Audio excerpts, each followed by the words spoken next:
Well, hello everyone, and welcome to another lovely DaraChat. My name is Dara. My name is Daramouthe, or Dara for short, because the unfortunate side of it is that some people still get the name wrong, and that is sad. Every time, Daramouthe, Dara, I can't. I'm not here to teach hooked on phonics, kids. Get together. But anyway, I get to have on the lovely Liyarra. Just the way to say it is like Liyarra. This Welcome to Liyarra's product line. This summer, her fall collection comes out and it is drabby. Oh It my feels like gosh. the fall colors of red, yellow, and dirty green. Hey, you gotta have black in there. Well, I mean, that, clearly. well, that just makes it sound more sad. Because you look like you're ready for. You do look like you're ready for Halloween, more or less. Is that Got so? my Is that? it's my goth detective. Gotta be the Mm, goth detective. no hat, no magnifying glass. What? Can I have Well, at you least some? know. Yeah. It's like if you're gonna call yourself the detective, you at least got to give you something that makes you look like detective. So, but I mean, no, you look good because I've seen a lot of, I mean, the VTuber sensation stuff has kind of blown up after Mhm. a certain point, and it seems like it's been a funny thing, in essence, because it seems like a lot of people. I mean, there's an understandably to it, right? There's the animosity, right? There's the animosity side to it. You know, you don't want to show your face, whatever. Although it's very weird when you have people who want the animosity, and all of a sudden something comes up, and then you do like the real IRL versus VTuber sort of picture thing on X, and it's just like, what happened to animosity, right? So it's just one of those things. And then of course you have a lot of male you have a lot of dudes who use a female avatar, and I did have a gentleman on who did use that, and he said the reasoning from his perspective was is that because the female avatars have more customization than male ones. Okay. I don't know. Let, I've just always heard that girl in the gaming sphere means guy in real life, so I don't know. you sound pretty woman to me, so I mean, I Yes. think we're making good headway. I'm I definitely am female. I am female. This is what I sound like. I know it's you, Roger. I know it's you. Come on, man. Come on. No, but you can.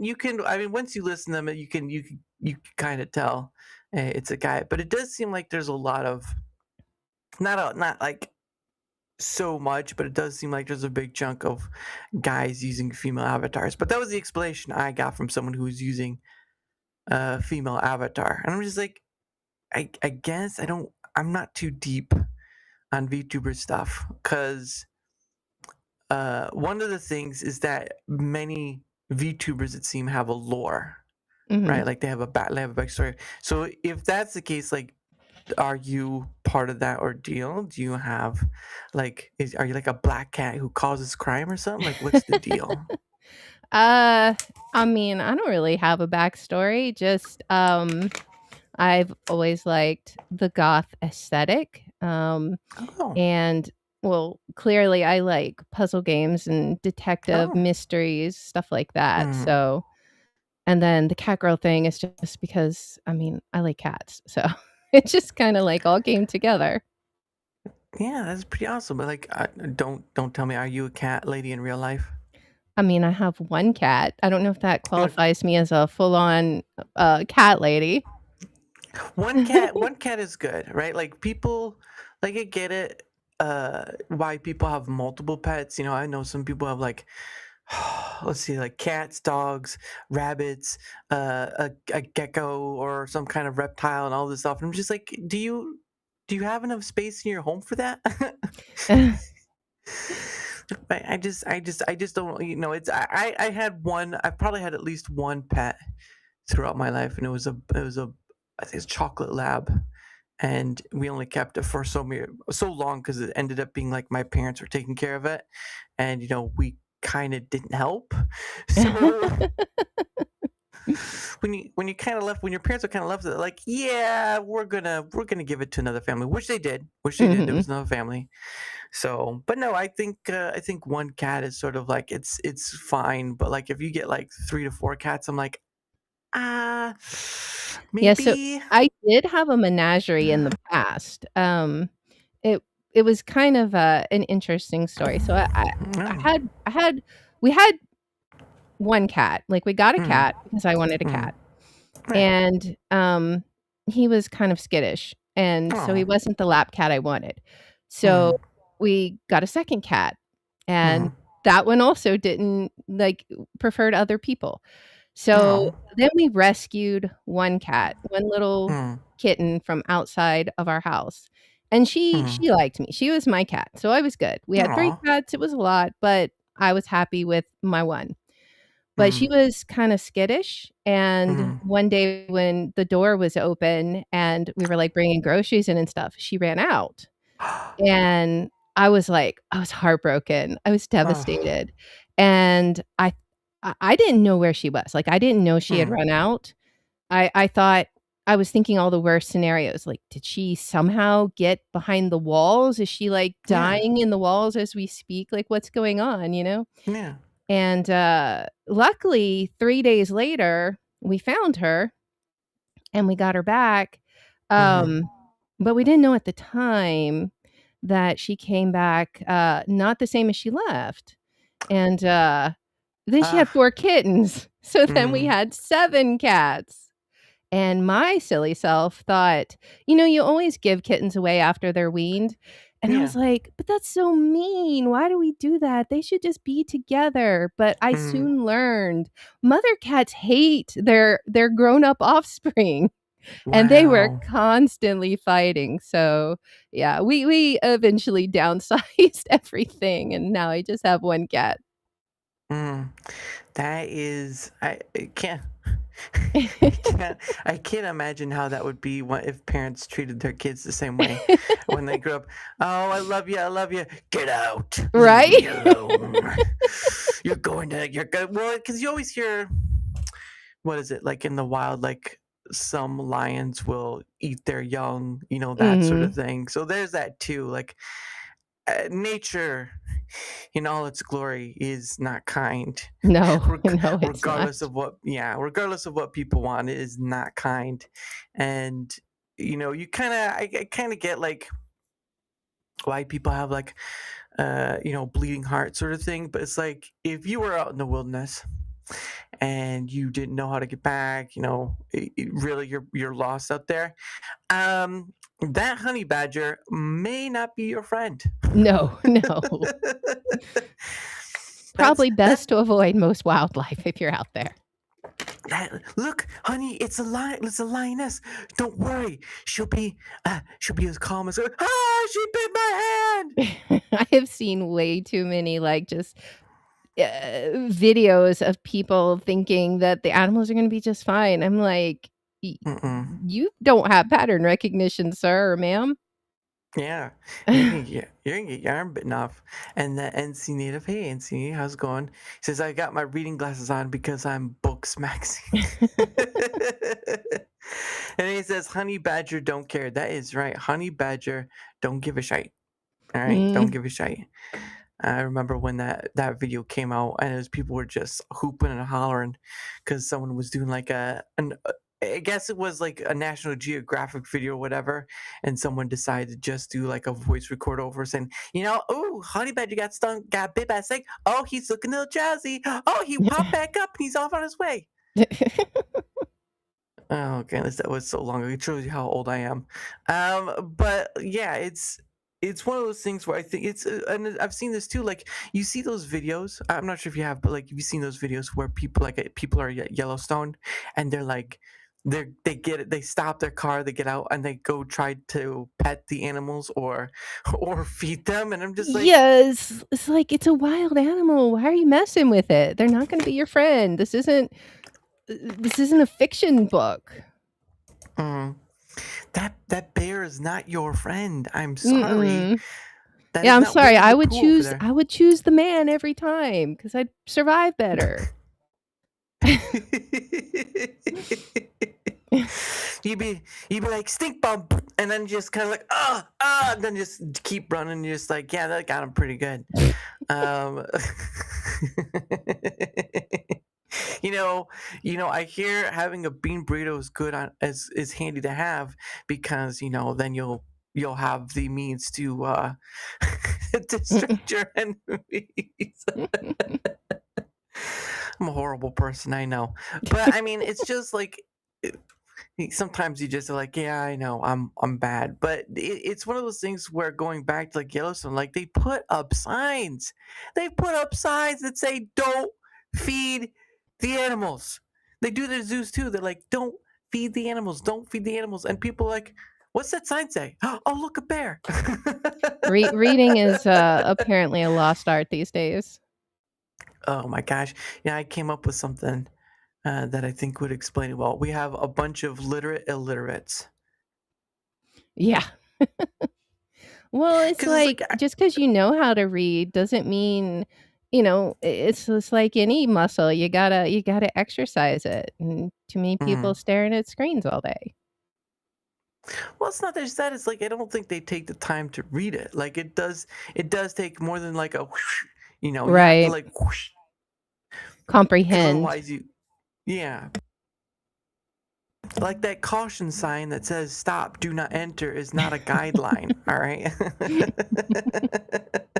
Go around the manhole. It's like what manhole? These are Um, safety precautions. Captain Tor says reading used to be fundamental. That is very true. Very true, and now it's not very much fundamental anymore. Because again, you just have people who like I used to do custodial work, and whenever I needed to clean the restroom, whether it be men or women's, I put up a sign that says, "Hey, bathroom's closed. Come back a little later." And then you know what happened majority of the time? People just ignore the sign and go in. It's like, "Hey, there's someone in here cleaning the bathroom." Oh, I didn't see the sign. It's on the front fudging door. It's like right in front of your Mhm. eyes. Girl, Yeah. tell you what. Mm-mm. It's Mm-mm. crazy. It's just like a blind spot. They see these little signs, and you'd think they'd read them because 'cause they're not even long, but, uh, Yeah. it's just, like, completely blind to the eye, I guess. Ugh. Yeah, it's one of those. I mean, I remember the sign I was hanging up. It did had a bit of length to it, but it's not like a huge paragraph. It's just simply fits in like a box, like a poster box, It's like not that. War and Peace. It's not War and Peace. It's War and Peace. I remember the time 20 years ago before the bathrooms were still alive. Are you still out there reading? I think that book Oh has the my. longest first sentence I've ever seen. I think it's got over 100 words in the first sentence. It's crazy. Oh my gosh. The book I I've never read it. Never read it. But I know people have talked a lot about it. There's other ones, but War and Peace is always one of the big ones. And I, you know, I can't remember how it came across it, but like saw an image of it. I'm like, that is a big dang book. That is massive. It's big. It's bigger than the dictionary. It's bigger than a dictionary, and that's scary. Hey, Meister, what's going on? Nice to see you, good sir. It's I probably hope more you're interesting than a dictionary, though. hey, but I can't dictate to you like a dictionary. Wow, what's the dictionary say about dictation? You're reading it. How's it going, Omega? And of course, Olo, even to you guys, listen during dinner. Well, thank you, good sir. Glad to have you on. Come by yesterday uh, with with AD Ellis, or Aid for short. So nice to see you again, sir. And then Captain Tor says, when I worked fast food in my college days, it was usually women that used to just walk in while I cleaned bathrooms. And yes, they never saw the sign. not pointing at you. I'm just pointing at the people out there. Like, he's got experience. Well, it was another thing too, because my job would also involve cleaning the women's locker room, and this was like before we opened, because had to, a guy, I could only go in when there was clearing, you can't see anything, but like before the building would open, I would go in and clean the women's locker room. On a scale, women were a little dirtier. I had to say they were a little dirtier. I'm not gonna lie. You had a lot to do, but they were a little dirtier. And some women say, "Well, that's not true." It's like, yeah, but I'm not. You weren't the one cleaning up other people's hair out of the drain. So, wow, look, I could make a little man out of hair. Yeah. Yep. I almost made myself throw up with that one. Let's see. Crime and punishment is a run-on sentence. Well, thank you for the run-on sentence. Thank you very much. Olo says War and Peace slightly longer than the Lord of the Rings trilogy. Well, how about that? How about that? Now we got something to work with. And ladies' rooms were dirtier than the men's rooms. See? Right there. Someone to back me up. Ugh. I don't get it. Maybe that's why I just don't like going to public bathrooms. Well, going to public bathrooms is a journey in its own right, especially as like a pool public bathroom. You have these places that are like public pools and whatnot.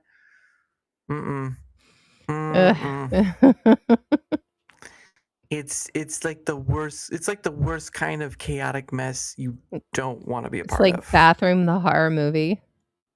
Oh, you know what? They should make a horror movie out of that.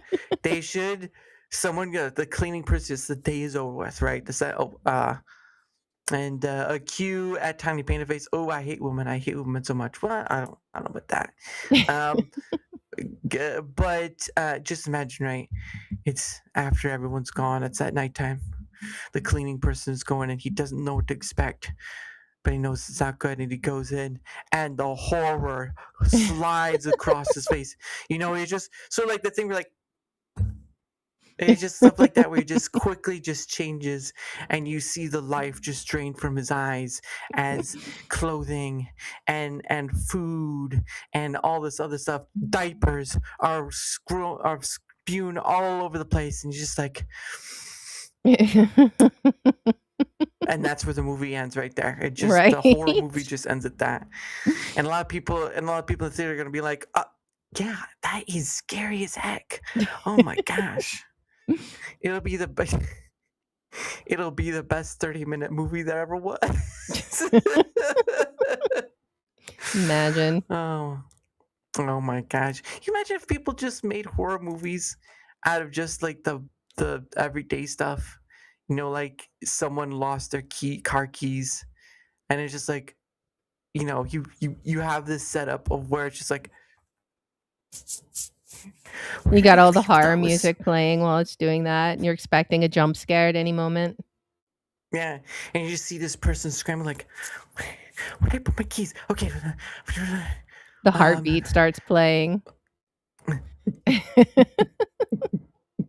And it's just like, and it ends up them just passing out, and the movie ends right there. And a little line comes up that says, "Don't forget your keys," and then the movie just ends right there. Oh yeah, filmed Blair Witch Project style. Yeah, you could do that. That would give me a headache. I don't know where it is. We were out in the forest, man. We were out in the forest, and we tried to look, but we couldn't see it. There were animals. They're everywhere. I can't find my keys. And then you see the snot just drip onto the camera. It's like, oh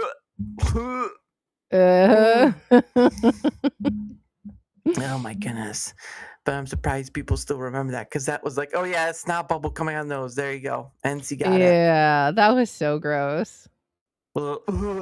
Now, I do know that I think it was the first or second scary movie they did sort of like a rendition of that, and the lady's so scared, and all of a sudden you have this just blotch of booger just go onto the camera. It's like, gross. I didn't eat lunch that day. That's how bad it was. Ugh, goodness sake. Ugh. But I mean, so you like the? I mean, I know you said you like the goth stuff, but you like you like the you like the goth stuff, but you also like the detective stuff too. Yes. So I Hey, mean, I'm a contradiction. What can I say? yes, exactly. It is a very interesting contradiction, but like I mean, what why VTubing? Why go that route? What drew you to that? Well, I actually started out with a face cam, Hmm. but then, like, went through life changes and Hmm. didn't want the pressure, I guess. Just Yeah. 'cause, you know, for a guy, it's probably easier. You just, get on camera. Like, for a girl, like, there's the pressure. You gotta put on the makeup and all this other stuff, and I'm just like, Yeah, I can "Ugh, see that. I'd rather just relax and enjoy the game," and Yeah. I'd seen other people that had VTubers, and I kinda always wanted one, but just, like, uh, they're kind of expensive, and so I was like, "Well, Mm-hmm. I guess I'm never going to have one." Um, Mm-hmm. and then ChatGPT came along, and I was able to Oh use yeah. it to walk me through how to make a VTube model, so and then it was like, "Okay, well, there we go. I guess I'll have a VTube model then." Yeah, that's pretty awesome because um I think I think oh, I think to some yeah, I excuse myself, but I think to some regard that is becoming like I know you said you use ChatGPT, but it's becoming sort of a thing now where that's becoming a hot topic Mhm. for even the VTuber scene. 'Cause I don't know if you've seen I've only seen it in passing, but like this whole Leaf situation where I guess this VTuber called Leaf I think that's her name or whatever, but it's like Leaflet or something. But she's been making this sort of like thing that's been using AI to kind of make it and all that stuff.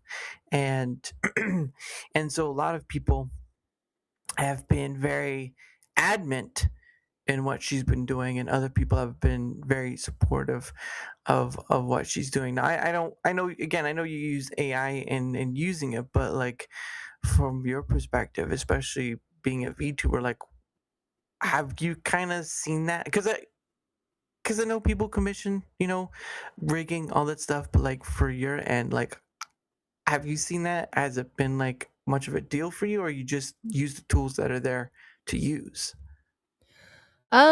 I mostly just, I use what's there. I like to use AI as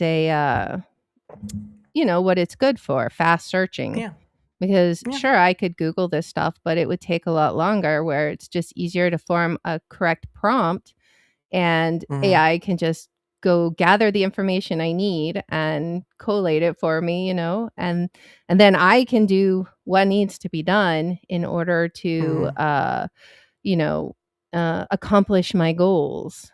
Um, but I kind of see AI as like I don't think it's going to be going away anytime in the near yeah, future, and so I mm-hmm, think there will probably eventually be regulations, of course, but I also think people probably are going to have to learn how to use it properly. Um, mm-hmm, because it very well could replace certain aspects of society. But just like in the past, there's going to be people who need to run that AI in order to accomplish those goals. And I've mm-hmm. seen how some people talk to AI, and there's definitely a skill that needs to be learned there. Yeah, it's pretty crazy of all that stuff. Um, but the weird the one of the things I mean again like you said it's sort of out of the bottle, it's Pandora's box has been open and you can't really put it back, and whether people will use it or not is a very individual sort of answer because I know a lot of people who are like like you, right? It makes what you're doing a little more efficient, a little faster, and not everyone's going to know how to use it like the best, but you can sort of wiggle your way around and just kind of like find that spot. Like I've used Grok's deep search every once in a while to like search for like a car part or something, Mhm. or like that. And I think that's going to be interesting and going forward. Um, but I also think there are people who won't use it, and that's fine too. It's just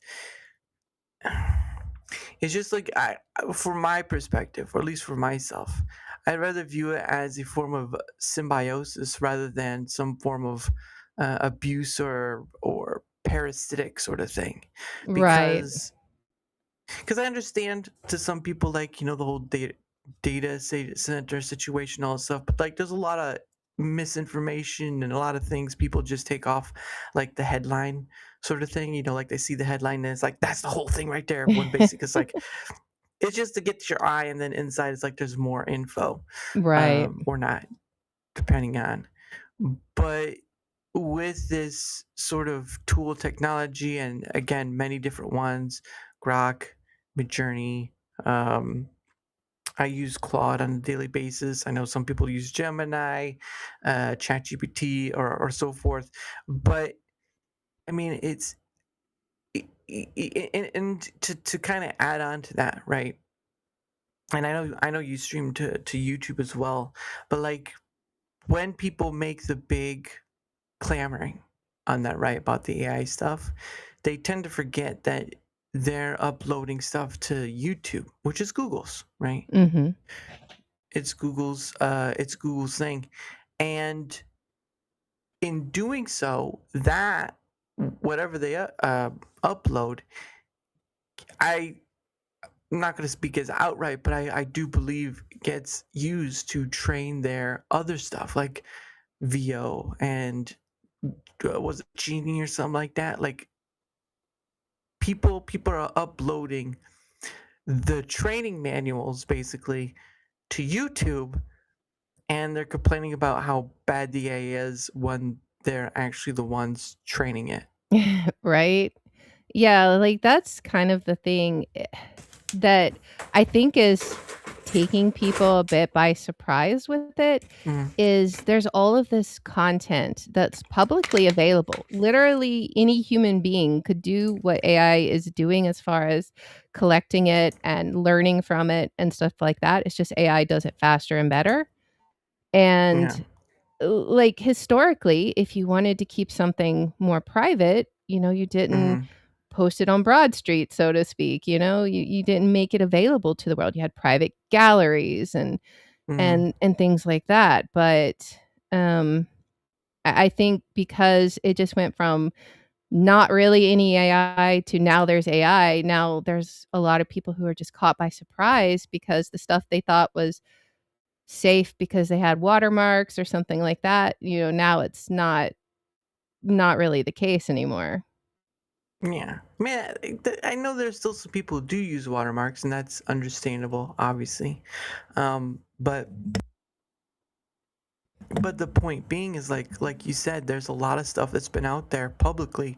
You can go to Google right now and search up any image, and Mhm. basically you have all that ability to just use those images to some degree, and all that stuff. And it really comes down to and it's not too difficult to explain, but it does come down to a point of like soulless versus soul, filled with soul or something like that, and that's usually Mhm. what it basically comes down to. Now of course there's the dangers of and all that, and like Olo brings up in a sort of an analogy, saying I forgot who said when Captain Picard ordered tea and Earl Grey hot, he didn't have to worry the replicator was selling his data Romulans. Well, if Captain Picard was real and the ships were real, then I agree. But I think, but again, this is a thing. Like if you're uploading to YouTube, you already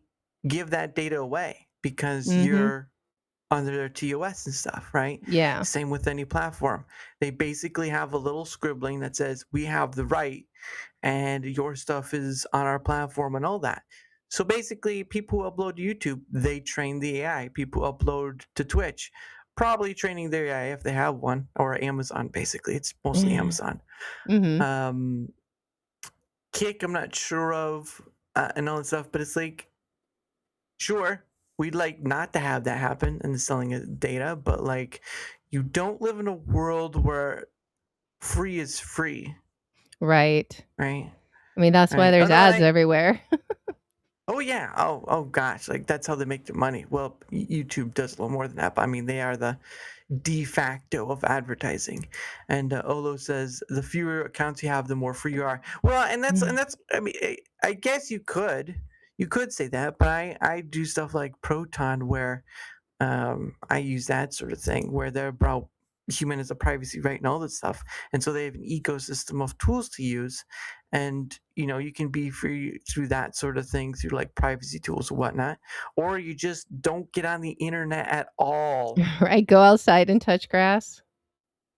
Oh, and stay outside, right? Like I Mhm. mean, it you. Coming back to the AI thing, even going past that, like going back to the internet, right? Going back to computers, right? You Once those things came out for everyone to start using, it became more integrated with our social, what's a good word? Our social, maybe social upbringing, maybe social uh, corroboration, I guess. This is going to be tough coming up with words for this. But it became so integrated with us after time that eventually the people who complained about don't have a computer, right? Bad, devil, all that stuff eventually have a computer because well uh life demands it, right? Mhm. You can't your work, right? You need a phone, and that phone can connect to the internet, or if you are at a tech company you have to work on a computer, so there's that. Like Yeah, I know eventually a lot of times, oh go like, ahead. nowadays, when you even apply for jobs, like entry level stuff, you have to have a device just to do your time cards and such like that, so Yeah, you can't like a escape badge or it. something. Yeah, yeah, like a badge or something. Because I remember back in the day when you just had to put your little card thing in the. It went no, mine wasn't a punch. I mean, there would be a part where to punch, like it punched a day, but it would like it would print on like the time and stuff. So Right. that was an interesting time. And then I worked at a job where it was just like you would slide your car in, and all that. Um, and then Olo says you can't ban me because I don't have an account. Well, correct. Uh, internet driver's license will make that a reality. Well, maybe we'll see. Like technically, I mean, I know people say that the internet is free, but to what extent is it free? Right? Like I think people forget that It's gotta without be the paid for somehow. oh yeah, the cables that run under in the deep seas, like those cost millions of dollars to lay. Like connecting, like the reason why we're able to have this stuff, we're able to communicate to across the water or whatever, is because there are these subnautic sub cables underwater that run across to the different places, different continents, and all that stuff. Without those, our communication would be, almost non-existent because we need something of connection. I know Elon's doing his old satellite thing, but the problem with that is that the latency with satellite is more than fiber. Mhm. And so that's a thing right there. But I get what you're saying. I just think that um, the internet is not free in the way people want it to be. And even if you try, you still have to deal with stuff like ISPs and all this stuff. It really is like you have a free road, and then there's a roadblock, and then you have another part of the free road, and then there's a road. It can get tiring after a while. And then soon enough, all the people who complain will die off, or they'll just get used to it and they'll use this stuff themselves. I mean, like it's a toss up. Mhm. Again, when the home computer came out, right, like the first desktop or whatever came out, people were like that's devil worship right there. Don't buy that, right? sooner or later they ended up using it, and they ended up, they ended up stop complaining about it, basically. Right. Oh, and I believe this one for you. Olo says, Liyarra, over 20 years ago, I was horrified to hear someone tell me that a job application for a cashier at a dollar store wanted to know your Facebook account. Yeah. That's crazy. I mean, I know why they do it, but it's still crazy. Like, I feel like if your profile is publicly available, well, that's on you. But like if you know how to use technology, you know how to lock it down. So then it wouldn't matter, I guess. Yeah. And he finishes out. He said, what if I don't have one? And she said, I guess they don't hire you. And that's crazy because if you don't have Yeah. one, what's the big deal? Yeah. Like Yeah. that shouldn't be unless you're working at Facebook. I don't see why that should be a prerequisite. Yeah. Well, and I know that with social media becoming more advent, like it did start playing a part at your job, right? Like if people could see you in the posts you make, that could play into like your bossing and the whole can of worms that could open. Right. So you're like, so I see you like those anime girls. What is a waifu? It's called a waifu. And it's not going to turn out well. And then Olo says the non-walled garden parts of it are almost as free as they ever were. Kiwi Farms getting their ASN dropped. You're literally using free Wi-Fi at a coffee shop. Yeah, I mean free.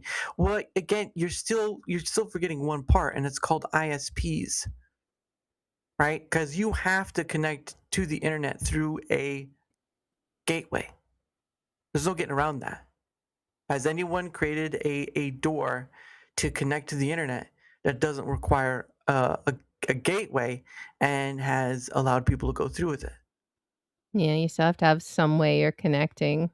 Like even if where you live has like free Wi-Fi just like in the area, like somebody's still paying for it and they're providing the extra part as a courtesy. Yeah, well, I know like cities do it. Some cities do like a free Wi-Fi business. McDonald's, go into any McDonald's, you get Wi-Fi, which is kind of a Right. nice, was kind of a nice Walmart if you're does like, it. yeah. My tire just blew out and I had to stop at a McDonald's. Thank goodness for McDonald's. Olo says, remember, almost 16 have been using computers since the mid-70s. Well, I didn't know you were 60, but thank you for sharing that with us. He says, I don't know why they do it. I'm baffled why anyone would think that's relevant or any of their business, but I'm just a crazy old person. Well, I don't know if you're crazy. I just think you've been around long enough to see the change, right? If you've been around since, because I think it was the 80s when the internet became a reality, and then I think it was like the 50s or 60s when computers started becoming more and more prominent. Well, more business prominent, and then later on, personal prominent. But yeah, so there's a lot of change there. Free Wi-Fi should be more limited than paid ISP, of course. Yes, but you're either way, free or paid, you're still dealing with a gatekeeper. There, you're like, I don't know of any point where, other than free Wi-Fi, where you can't get internet without either paying for it or going through someone else's means. And even then, Comcast, Spectrum, all this stuff, like all these owners out there own your ability to get onto the internet. Why can't you just get on the internet without any of them? It would be nice. Well, and oh, hey Fada, how's it going? And then he says, I mean, that's self-evident. That's like people thinking, my God, people can see that, you see my IP address. Yeah, that's how they know how to get the packets to you. Yeah, of course. And then you have the advent of VPNs and all that stuff. So there's that as well. That's like saying I have to eat to live. Well, I mean, to many people, their lives are connected to the internet because of work, because a content creator, right? Content creator, you need the internet to do your stuff. Yeah, a little Like, bit. yeah, so then your livelihood is connected to the internet. So yes, you would be saying I have to eat to live. Yeah, because your livelihood is connected to the internet. So it's, for me, it's like until someone solves the ability to connect to the internet in any form, it really, the complaints are become less and less valid, because we're still dealing with gatekeepers. We're still dealing with there are many businesses that will allow you on the internet if you pay them. So there Mhm. is a um, sort of I don't know if we'll say decentralizing, but the problem of it is though is that they are still in control of you getting in, or in in whichever word it is to get to the internet. They still control your ability to get on the internet, and they can take it off just as easily if they Mhm. wanted to. Like I Yeah. don't, no one's Hopefully they solved that. wouldn't, but yeah. Yeah. Oh, I mean, I think right now I don't think there's been any news piece where someone's been taken off the internet, unless like it's a really bad thing, like illegal stuff, Right. which I mean is all given, right? Like, That's an we hope you assumption. aren't doing anything. Yeah. Yeah. We hope you aren't doing anything illegal. Oh, no. Like, definitely that is something that should be being done for sure. No people Yeah, that'd misusing it. You be. gotta use the tools properly. Yeah, and I think that's another thing too. Is like people will. I think people will use the tools how it comes naturally to them, rather than like how good to use them, if that makes sense. Like there will be Mhm. a natural thing of, like, with the typing in a prompt, whatever, people will type it in like a search bar, and the AI will, through its manner, take care of it as is. But yeah, it's still you're still gonna have those people's like, can cat dance? Right, and So that's what I was saying about, like, there's a skill for being able to use AI, because I have seen people type prompts to AI, and I'm like, Dude, just talk to it like it's a person, it'll respond way better." Like, stream of Mhm. consciousness prompting, there you go. You're gonna get better results. Yeah. I'll just close my eyes and type whatever's on the keyboard, and then I'll just send. You want to look up with. Mm, Wow, that's really what I wanted to look up. All right, well, there we go. I guess so Um, now. yeah, and then Fatal says, "True. Wish there was a way to have your own Wi-Fi, not through an ISP." And yeah, even stuff like the um, Starlink, it's still going through. It's not going through Elon, but it's going through Elon's company, Starlink, and so that's still a gatekeeper to getting onto the internet, even Mhm. though it's a very different form of doing it. It's still going through someone else to get to the internet, right? Um, Financial Freedom says, like food, I just have to get seeds and grow them from the same plants I just ate. Yeah, I don't know how, if you can do it for all plants though, because there are some plants where it's just like, uh, I I think would they've think it'd be genetically difficult. modified some plants that their seeds don't produce. I don't know, like, some of them, obviously you can, but I think some of them, they've intentionally made it so you can't do that as easily. Like, you can buy potatoes in the store, Mm. for example, and they will never sprout Oh yeah, eyes. Like, some you interesting. can, but some will Yeah. they'll just rot and they'll never sprout eyes, so you could never grow a potato from it. I think it's a funny thing to say. Wait, potatoes sprout eyes? That's what they're called. Okay, they don't actually sprout eyes. Okay, a potato's not just gonna look at you one day, and you're like, oh Lord, it's got eyes. Oh my goodness, that would be hilarious. So I was like, what? Why is this thing looking at me like that? Oh, It's honey, the blinking. potato sprouted eyes. Yeah. Honey, get the blade. It's looking at me again. Oh my goodness, that'd be awful though. Yeah, that'd be the oh, horror movie there. yeah, that'd be you just step in. It's a lady who's wanting to make mashed potatoes, and so she starts grabbing potatoes from a bag, and she slowly peels them while running them under cold water, because I think that's what you're supposed to do anyway. And then she's running them with cold water. She's shaving them slowly. She almost looks like she's about to cut herself with it, but she doesn't. She doesn't cut herself with the potato peeler, and all of a sudden she gets a few. She gets a few potatoes in, and then she pulls it. She pulls it out of the bag, and then she looks like, and you see the horror on her face. And then the very last scene comes where it turns around slowly from her face onto the potato, and it has just one big eye, and it blinks. And it blinks, and then the movie ends right there. It's like, holy crap, the two cries. And the farmer's sitting in the group like, you guys are a bunch of idiots. They don't grown that. God dang it. Oh my goodness.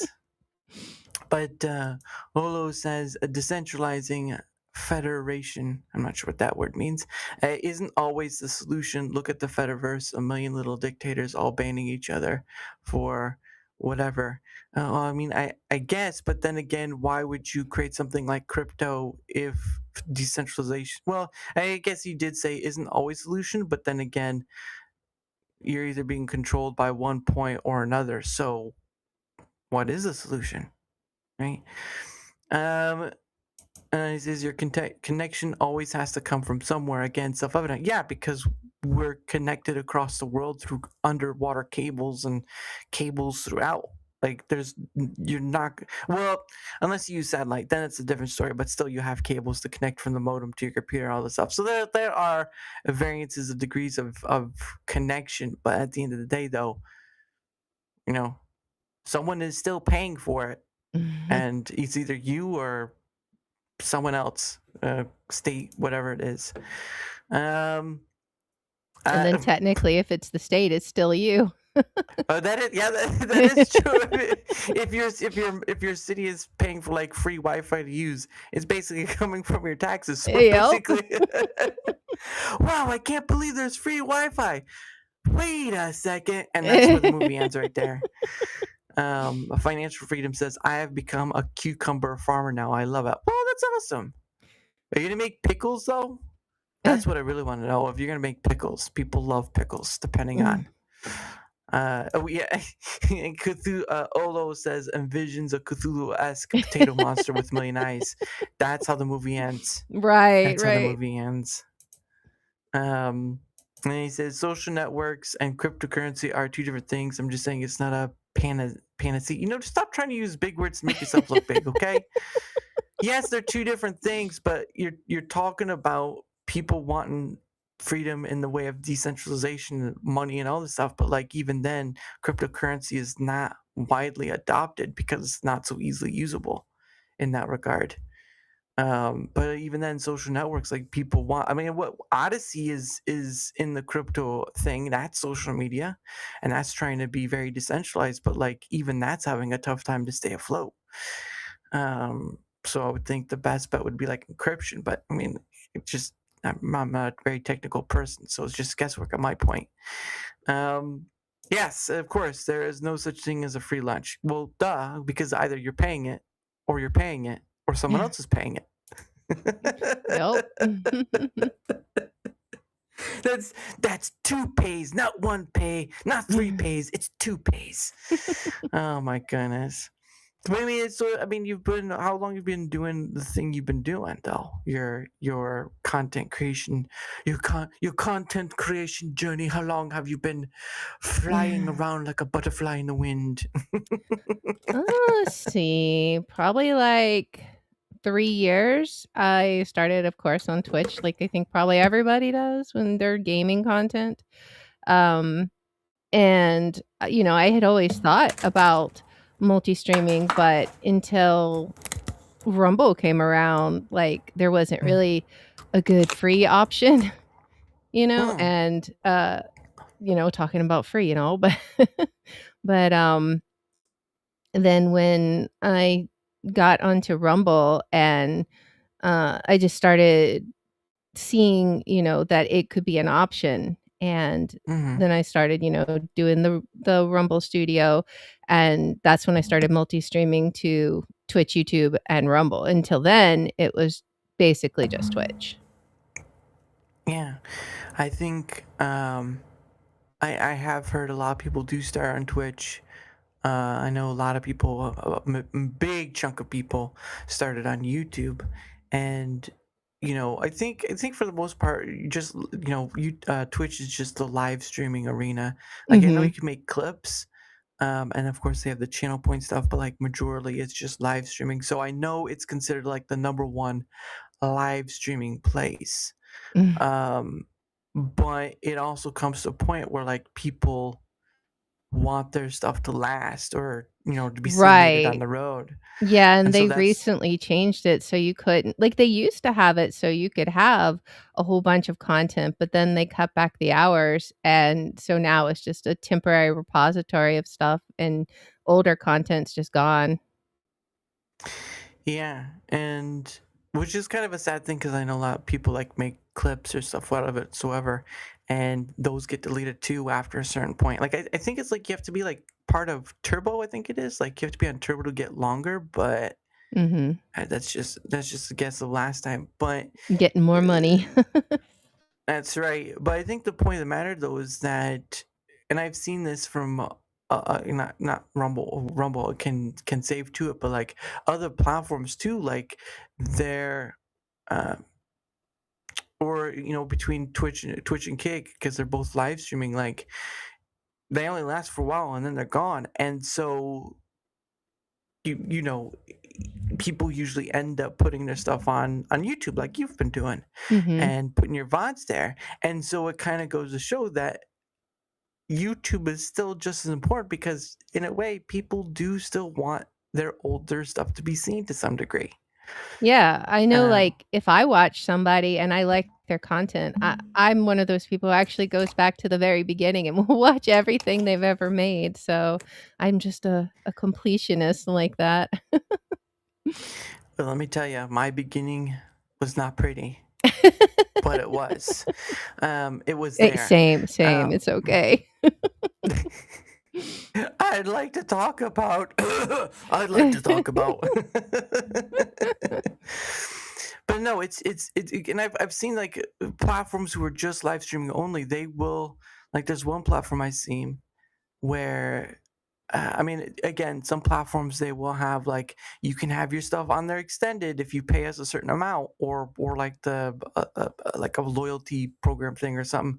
But then Mhm, basically they'll have like, oh, we'll connect you to YouTube and all that stuff. And it's like that's that's why I think YouTube's when YouTube fudges up, right, the whole AI moderation thing. mhm, It's why I think it's why I don't think YouTube's going to be going anywhere anytime soon because yeah, people will want their stuff uploaded. They'll want VODs to be seen, and there's only a few places that keep your VODs. right. So you can complain about all the stuff you want out of YouTube, but YouTube is the place where you want to keep your stuff because it'll stay. Well, Yeah. unless YouTube deletes it, but that's another story for another time. But I mean, yeah. So you've been doing it for starting on Twitch, and then you kind of branched out using Rumble Studio and all that. And so because you're what, like 4 to 5 different platforms at this point. Um, well, I stream and post videos on 3.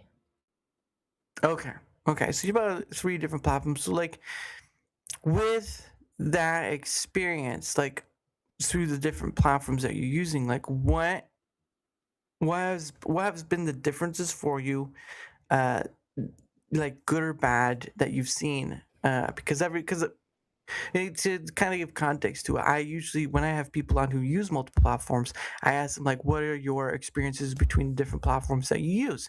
Because some people find their success through YouTube. A lot of people over the others, or Twitch through the others, or Kick over the others, or Rumble over the others. Like people people find success on different platforms in different ways, and it varies. So, like for you, what has been in sense success for you throughout the different platforms that you use? Well, so the only platform I've gotten any money from is, Twitch. I Hmm. technically have money on Rumble, but I don't have enough to access it yet. Yeah, 50. Yeah. Um, I have the most followers on YouTube, ironically through Hmm. shorts. Like, Hmm. according to the analytics where a lot of the people see my content from and then end up following, which is kind of funny because 'cause I'm not a huge fan of shorts, but I know that's what everybody loves, so I make them. But but yeah, YouTube definitely has the most followers. I think Rumble is next, and then Twitch. Like, Twitch is just there at this point. Like, Hmm. I don't know. I don't know, like, I don't even watch a lot of stuff myself through Twitch. I Yeah. know it's there for I the interactions and stuff. yeah. Um I've stopped by to watch some things like once in the blue moon. But my issue is that it's ephemeral, right? Mm, The streams are ephemeral and stuff, and there's not really. At times I really just want to watch of an edited video someone posted, or even if it's just mhm. a stream, like a stream section of a video. I'd rather just be able to sit down and watch it instead of having to be live to watch it, right? Because not everyone can be Right. there when you're live. And I think that's another thing too, that while live is going to be more, going to be a thing, it's not going to erase people making edited video content Mhm. in the future, because people will still want to sit down and watch on their own pace, Exactly, right? exactly. Yeah. Yeah, So like, I don't think. that's what I do is I make well use of the watch later list, because it's like, I don't got Yeah. time for it right now, but when I do wanna watch, it's watch later. Yeah. You're gonna get watched later. Um, but yeah, I think it's gonna be an interesting faction. But like, I don't. People will say YouTube's going down the drain or whatever. But I'm like 20 plus years and it's still kicking. So you tell me how that's gonna work. Um, but at a certain point, I just stopped listening because not many people are good at predicting the future. Yeah. But anyway, so we.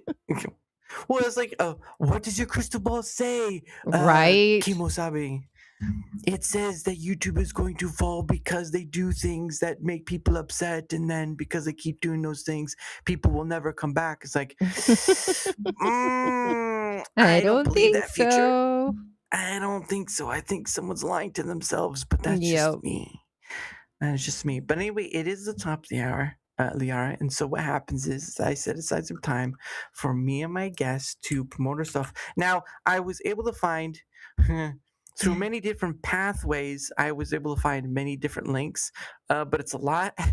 So I hope one day you're able to do like a one link, like a link tree sort of thing, because it's a lot. I recently just saw about that. So, yeah, that made me think because I was going on, videos I had seen where they just had all their links in the description, and this whole link tree thing, that was a new thing. So, yeah, Yeah. It just, definitely well, something to for look into. yeah, and the reason I say is because like I would see that too, right? See content creators and they have this laundry list of links saying this is where it goes. This I'm like, can you just say here's the link, go there, you see all my stuff while it's not interrupting like your other stuff? Like let's just press this one link and all I have to do is go there and all your stuff is there while I'm watching you. And it doesn't like Yep. you don't have to scroll down. You don't have to, maybe you have to scroll down a little bit or open up a window, but like it doesn't intrude on you having to do all this extra stuff in order just to go through the link. Just one link, boom, done, right?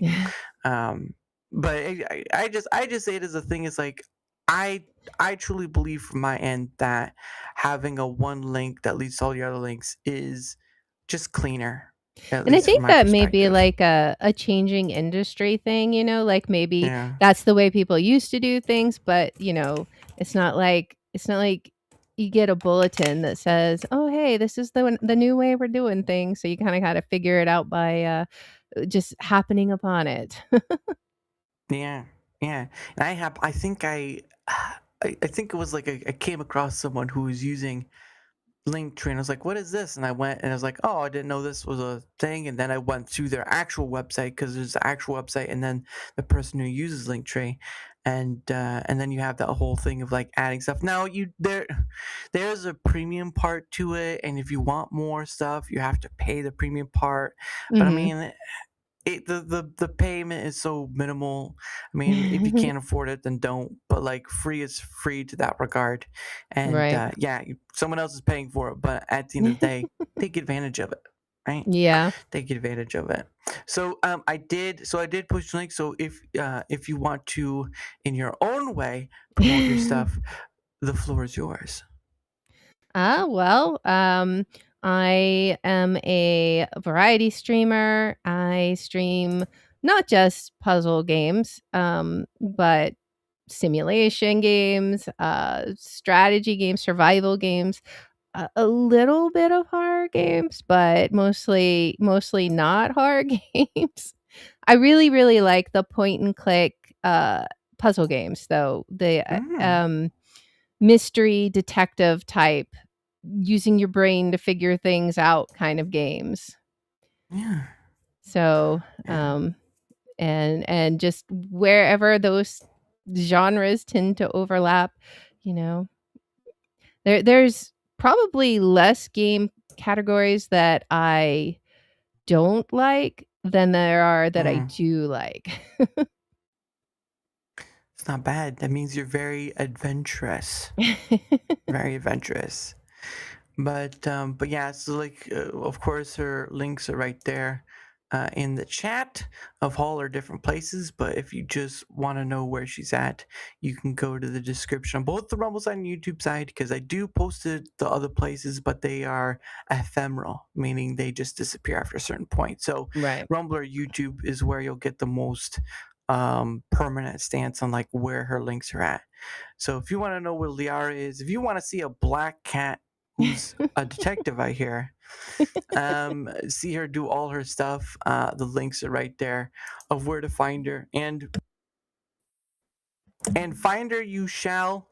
If you hear meowing, first off, or you see a cat with a magnifying glass, that might be a Liara, but always check to make sure. Always check to make sure. But our links will be in the description. Thank you so much for that. And of course, for my end of things, whether you're on Rumble, YouTube, or any of the places I stream to, if you wouldn't mind leaving a like, sharing the content, leaving a comment or a follow, anything that helps with I call it the engagement factor, right? Because I'm pretty sure you've heard like the YouTube mantra where it's like share, like, and subscribe, right? Right. Um, I'm like, I think I've heard that enough. Let me try something else. So I call it the engagement factor because it basically is, right? Likes, comments, reposting, all this stuff. Those are all forms of engagement. So if you wouldn't mind leaving any of those forms, because not only does it help in being seen more, like pretty much every content creator almost want to be, or it helps with not only does it help with that, it also helps having other people on like Liyarra, like ADL, yesterday, like so many people, again, over 365 various guests, creator or not. So and you get to be a part of that, Liyarra, so congratulations, hooray. Yay. There is no gold medal though, I'm sorry. So Aw. yeah, I know. I'm not made of that kind of money, unfortunately. Um, oh look, I earned $1. Yes. I know, right? Uh, mm. But that's but I mean, for someone to ask me like the money part of it, I'd be like, I've earned something, but like it's not like something to make a living off of. It's just like Mhm. it's like if you were a delivery driver, it's extra pocket change, and Right. I try to uh, reinvest it in other ways, Mhm. like I do stocks and stuff. But like even then, it's still, or might pay it forward stream. But even then, it's still like it's not. I have a full-time job, so I'm not worried. But yeah, Yeah. I wouldn't rely on content creation full time. Yeah, it's one of those things. But anyway, also, if you want to know where else I'm at, you can find all my good stuff right here. And my link right there. Now, this, of course, is called Streamers. A gentleman by the name of Tom B has made a place where creators can come. It doesn't matter the platform they're at. Any of the people can come. They can use this service for free. Now I know he has put in paid tiers, but they're more of like just extra add-ons and stuff. So if you want to show support, there is a financial way to do it. But if you want to use the free stuff, hey, it's free to use right there. There's so much that can come with it. But all my links are in there. All the good stuff anyway. But if you want to know where else I'm at, that's a good place to start. So thank you so much for that. Now I do have a few things that I promote, but I use them in different ways. So the first one I promote is, of course, Proton VPN. Now, Proton VPN is part of the Proton ecosystem. The very human privacy is a right sort of thing. So encryption and all this stuff. And funny enough, for those who don't know, I've been saying this as I've been using it, but right now I have been using the Proton VPN while I am streaming. So I remember I was trying to look up, like, can you use a VPN with broadcasting streaming software? And usually the answer is no, because it just messes up stuff.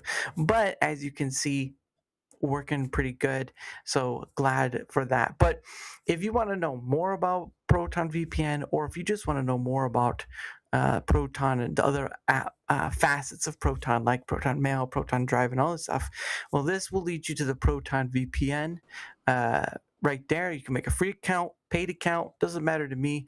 I'm just putting this tool in your hands because I believe in what they do, and also I know it's easy to use, and I think people would like to have that form of encryption without having to think about it, right? Because the more, if you have to think about using encryption in the regard of like setting up some stuff or whatever, it gets burdensome for the average person who uses tools like this. So link right there, free account, paid account, doesn't matter to me. I just put this tool in your hands because I want to put that ability to encrypt and all that stuff, like VPN wise, for you guys, because I don't care if I get anything out of it. I just care for your benefit than mine, and that's the important part. That's the important part right there. So thank you all so much for that. And of course, the last thing I promote before we continue on, of course, is Biltong USA. Now, if you don't know what Biltong is, Liyarra, Biltong is a South African snack that is air dried cured meat.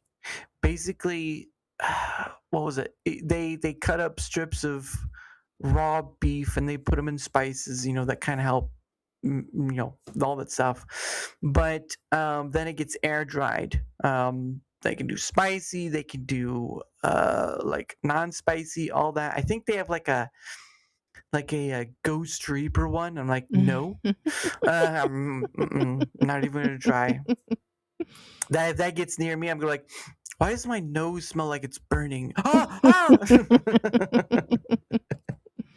Not gonna happen. But there's I gotta bring it up. But there's a link right there, of course. I have actually had on the gentleman who owns this business. His name is Anton, who is actually from South Africa and came here over as a business ordeal, and then eventually married someone from America and is now here legally. So he and his wife run this business in Sunset, Texas. So if you are near that area, I would go there.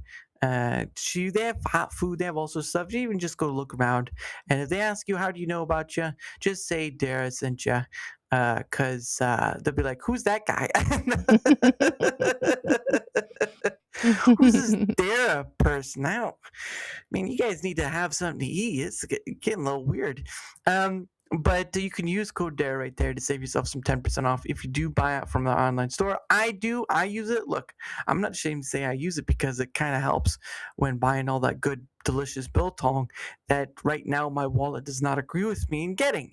So I have to look at pictures to satisfy my hunger, while some of you may be able to afford it. So it's really good. They sell biltong, they sell sausages, they sell drinks and sweets from the UK. So if you have a sweet tooth and would like to try snack items from the UK, good place to check out. They even sell toiletries on their website. All right.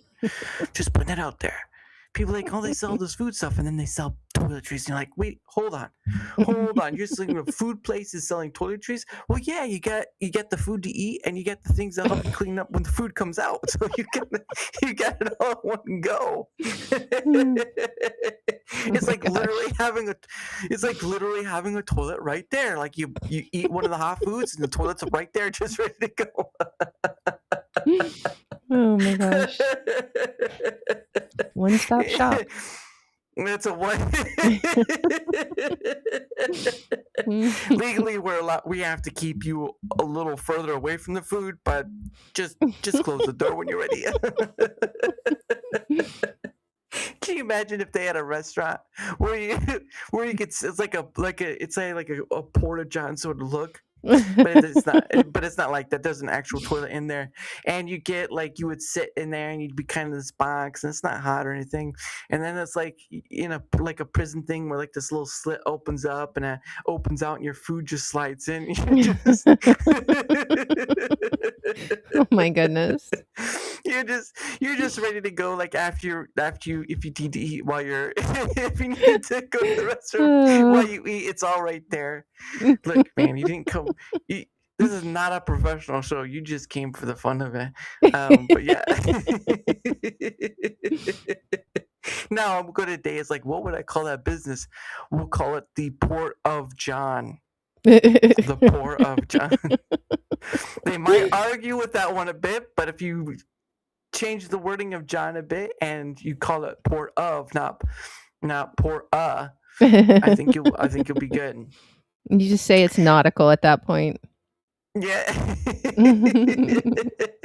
Come on down here to Port of Jones. That's right. We have all the delicious meals. We have your steaks. We have your hamburgers. We even have your salads for those people who like their vegetables and don't want to waste a turn. That's right. Come on down to try out Port of John's. You sit down over here.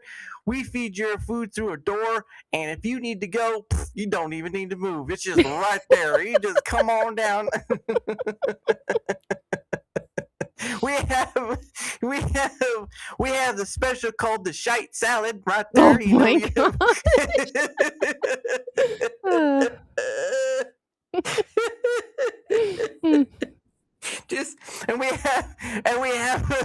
And you gotta get your desserts like the doo-doo brownie. Oh my god.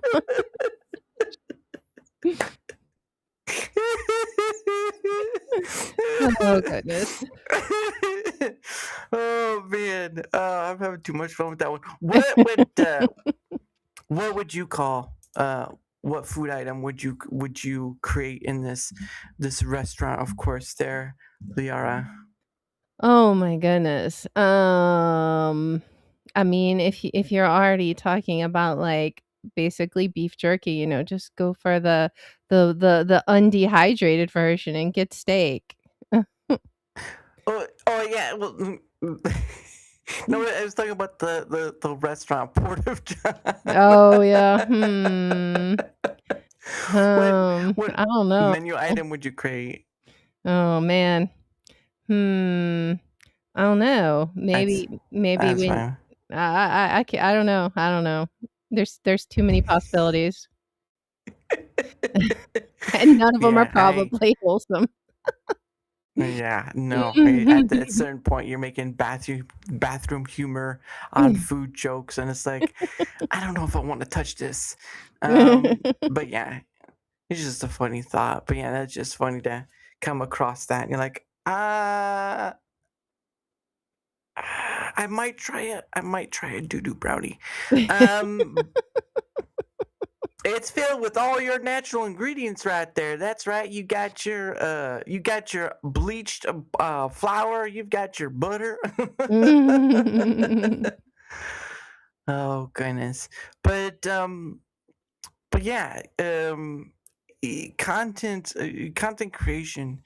uh, from my perspective, is this weird sort of plateau of things where a lot of people are doing a lot of different things, and it's it's this weird mixture of there are points of great things to do, excitement and wonder of, and then you have these parts of like drama and all that sort of thing that comes with it. And I mean, from your perspective as a content creator, like how do you view it in the sense of like being in it and doing it? Um, like what do you mean exactly? Well, how do you because you're creating content and you've been doing this for a while, how do you view content creation in doing it from your end? Right? Like the field of it, right? Because I'm pretty sure you're on Twitch and you see all these might see all these other people and all that stuff or hear the stories or whatnot. But from your perspective, being in it, how do you view content creation as either part of or a whole of just what it is? I know that's a loaded question, but like it's trying to figure out how to ask it is the hard part, and it doesn't get any easier. Well, I mean, you have different kinds of content, of course. Mhm. And I do video game content, which, you know, uh, for me, started before, you know, Rumble and all that other stuff because I used to watch my mom play video games. And, Really? so she'd be playing, it'd be funny. She'd do the whole thing where she'd move her foot to make her jump higher because, that's effective. But it was just entertaining for me to watch her play video games. And then, when I Mhm. got older and YouTube and Rumble was a thing, then I was like, okay, well, I don't even really watch TV. I just watch video game playthroughs and then maybe a few miscellaneous other things.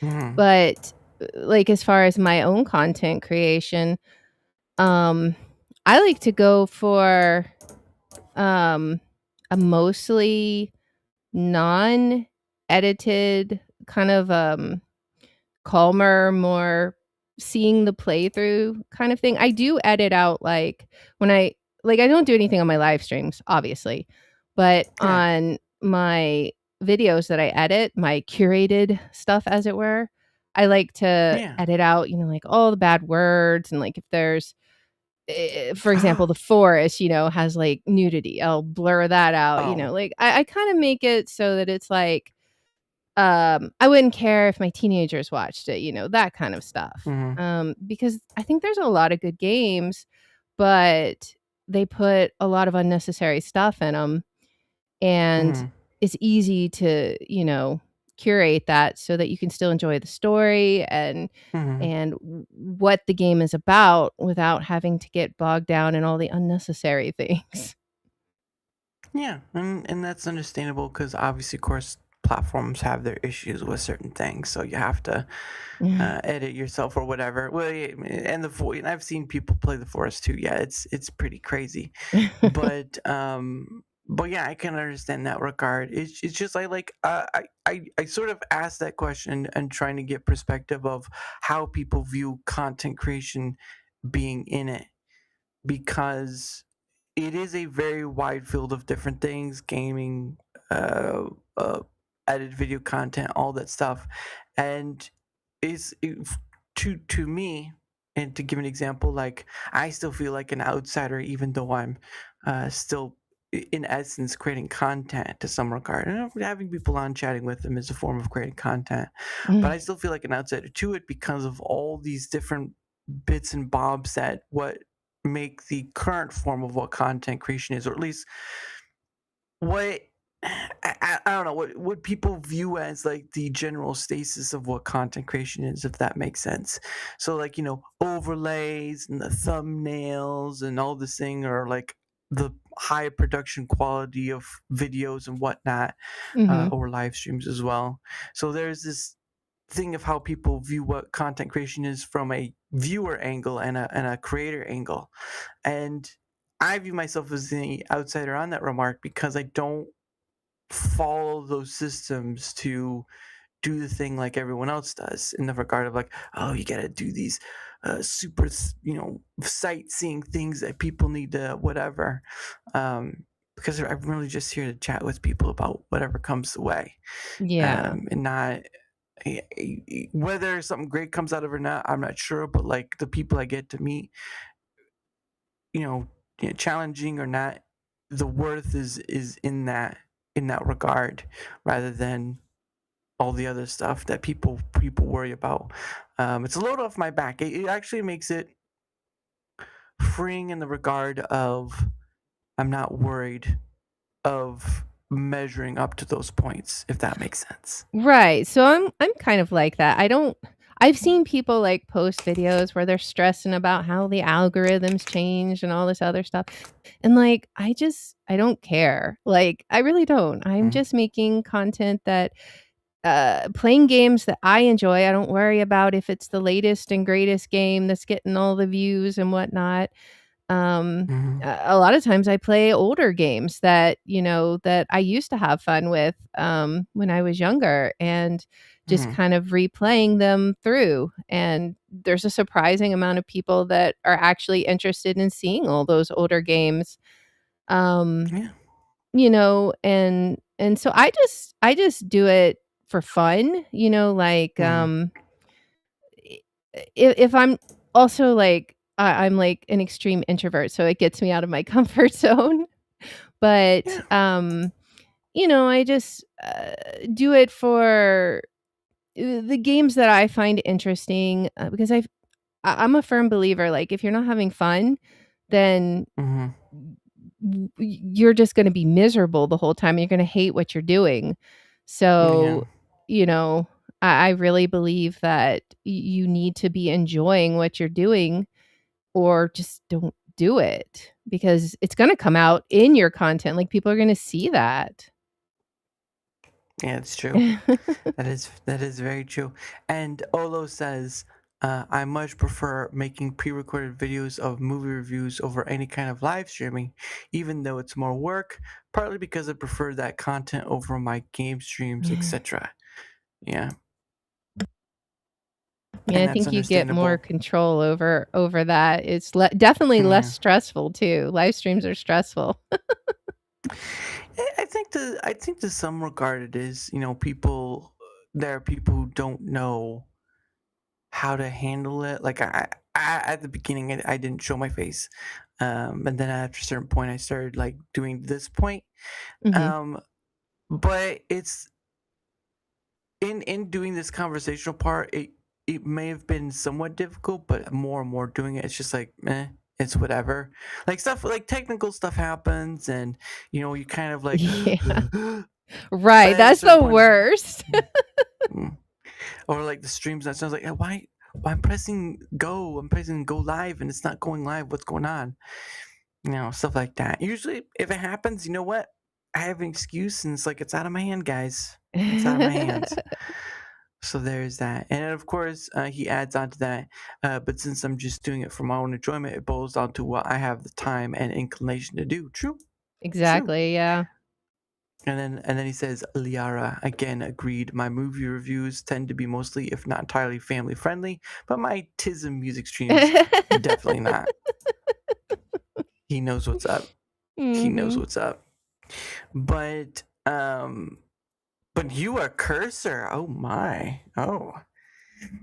When you're talking about curse, we're bleeping out curse words and stuff, like, oh my goodness, she curses? What? No, no, not for me, for the games. Oh. Oh, okay. All right. You're very clean. You're a very cleaned mouth VTuber. Is that what you're trying to say? Yes. Okay. Yeah. I, All right. uh I don't know, I just tend to think that you can generally think of a better word 99.9999% of the time. It's true. And then It's that true. that remaining small percentage is probably not worth using anyways. Yeah, it's a very weird thing because like not too weird, but it's sort of thing where you see people like using the set that's already been there for quite some time. It's like f you, f you, f Mhm. you. when you could just make up something and people are left, what does that mean? And then you just walk away. Yeah, there was a show, a science fiction show that I used to watch. I Mhm. forget the name right now, but they wouldn't say, they wouldn't say the F word. They had a different word. You knew that's what it was being substituted for, but it was a completely made up word. And it was just, for Mhm. anything. They do that in a lot of science fiction shows, but it's just interesting because you know what's being said, but it's somehow better, I guess. I don't know. Yeah, it reminds me of, I'm trying to find it too. It reminds me of a gum, uh, the gum orbit. Um, you it's clean your mouth, that sort of Oh, thing. yeah, yeah. Uh, I believe, and I think oops, no, give me 1 second. Mm. There we go. I think I found it. Hey man, hold on, guys, hold on. There we go. All right, and we do that. Get that, and should be sharing. Boom. All right, there we go. There we go. All right, I think this is the one. You son of a biscuit-eating bulldog. What the French, Toast? Find out about your little doo-doo head cootie queen. Who are you calling a cootie? I've seen this one. You're overreacting. No, Bill, overreacting was when I put your convertible into a wood chipper. Stinky McStink face. Fabulous. New Orbit Raspberry Mint cleans another dirty mouth. For a good clean feeling, no matter what. It just say a bunch of words like, hey, you Tootie McTuterson is like, wow, Right? she was really angry. But I just remember those commercials, Orbit, that was their thing, making those commercials. Like, wow, that is Yeah. too funny. That was hilarious. I just love the Lit Liquor one. You belly lit liquor. I mean, hey, they got real creative there. Oh, they did. That's the best part, though, is when you can get real creative and someone's just like, what do you I don't know say where to go with that? this. Yeah, what do you say? Dude, man, I was just joking around. I was like, yeah, well, get the fork out of my way, you piece of toast. Just throw in random words, and they're like, wait, what? You're just one Jolly Rancher away from choking on something, all right?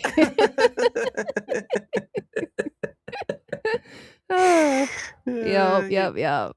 When your friends like yells in chat or whatever, it's like, hey, calm the crisp biscuit down, okay? Exactly. Let's get over ourselves, all right? No tinkle winkle over here, goodness sake. Oh, I'm sorry, Tinky Winky. I meant Tinky Winky. Oh my gosh.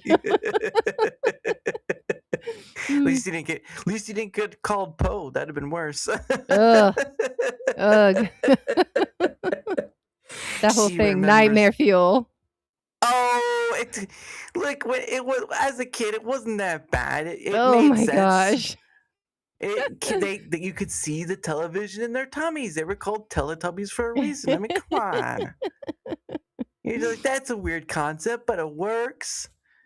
And now as an adult, you're like, it's just now so as an adult, weird. you're like, yeah.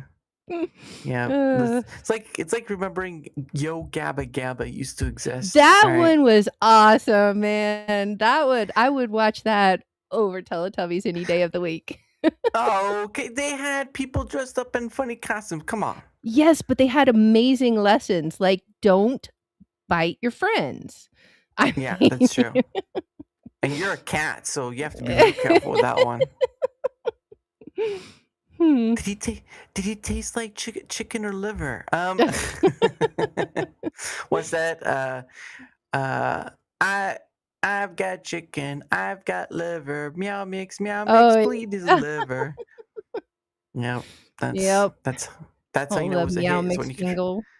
Oh yeah, that's how you know it's a good hit jingle, is when you can remember it 10 years down the road. Exactly. I remember the time of the cats, meow, and they would come to the house, and I would open a can of meow mix. and they would come, and I would open it up and I put it down, and I would sing, "I like chicken, I like liver. Come on, meow mix, please deliver." And the kitties would be so happy. Oh my goodness. Olo says, even solo gaming makes me lazy and increases my odds of swearing. On one hand, good practice and self-restraint. On the other hand, I fail so often. But I've seen like people love, at times, people like the rage bait quitters and all that stuff. Like, Yeah, when there's definitely a market for it. well, when Rooster Teeth used to be around, they have like a rage quit with Michael. That was just one of the things, but like he would get pissed, upset. I wanna. Oh man, I want to know if I can find one. This is gonna be. This is maybe a good or bad idea, but rage quit. Nope, I gotta spell quit right. There we go. No, Michael. Michael. Achievement Hunter. There we go. God, I gotta find it. Best bits. There we go. Got it. Oh, that's 4 hours. I'm not gonna play 4 hours. Oh gosh, that's. I need to have something a little shorter. Little shorter. Oh, you know what? Forget it. I'm just gonna go with the compilation and play a little bit of it. Just cause it's just one of those things where it's like, it's crazy. Let's see. Oh yeah. There we go. Let's get something down the line. Let's see if we can't find something down the line. Let's see. Hold on. I will share. And boom. Done. There we go. So this is one of the Rage Quit Iron Man. Want to see if I can't. There we go. God damn it! No! What is he doing? Yeah, I'm hitting left bumper for a burst of speed. This is what it's doing. This is a. It seems it looks like he's going. Fucking fly, you dumb shit. Hey, no. Are you fucking kidding me? They couldn't keep up with me. Did you see my speed burst? I was moving at like 2 fucking feet a minute. Stop moving. Stop moving. If only our helicopters could do that. See how he's flying up and down and around and in different fucking directions? No, we're just fucking flying in a straight path at the exact same level like fucking lemmings going 1 mile an hour. I can't believe we're getting destroyed. And look at how that fucking helicopter falls. It's just like, well, I'm just flying high. Oh my God, we're being overcome by gravity. It just fucking crashes. Right? It doesn't even crash. It literally just goes down. That's how shitty this game is. They don't even have like a look. That helicopter crashed. You see it spin in fucking circles, and the pilot's like, "I'm out of control." That one's just like, "Ah, nope," and fucking hits the fucking ground. Ridiculous. It just takes so long. Oh, what the fuck? How did I do that? How did I do that? Oh, I can fucking fly like Superman. God damn it. It still doesn't help me because I can't go further ahead because I'll still fucking fail. So thanks for giving me speed that I can't fucking use. So I got a great idea for Iron Man 2. What we're going to do is we're going to put him in this canyon, right? And then there's going to be a tank. And then we'll have to kill the tank. These gamers are going to love it. They'll go crazy. I'm going to put some turrets in that canyon too. Really throw them for a loop. You know what we're going to do? Put them on the ground when they least suspect it. Well, bam! Another fucking tank. Oh, I'll never see it coming. Game of the year. Holy fuck, let's go! Oh my goodness. Oh man, that was too funny. Oh my gosh, Michael would be a hilarity. But no, you have people do stuff like that, and Rage Quit still has some form of use in me too. But man, that was hilarious. Because you get so angry, you don't care about him and about it anymore. Pirate, thank you. Olo says, if anything inspires me to not lose my shite when gaming, it's things like this this. Yeah, LOL. Yeah, just the silly stuff that's like, why can't I? Yeah, it's like that. Hey there, Cammy, how you doing? Nice to see you, young lady. But yeah, gaming has, like you were saying earlier, like there are people who play the newest game and they're putting that out. There's someone I came across on YouTube where it's just there's no commentary, nothing like that. They just play the game straight through. Either they put it out as a whole or in bits.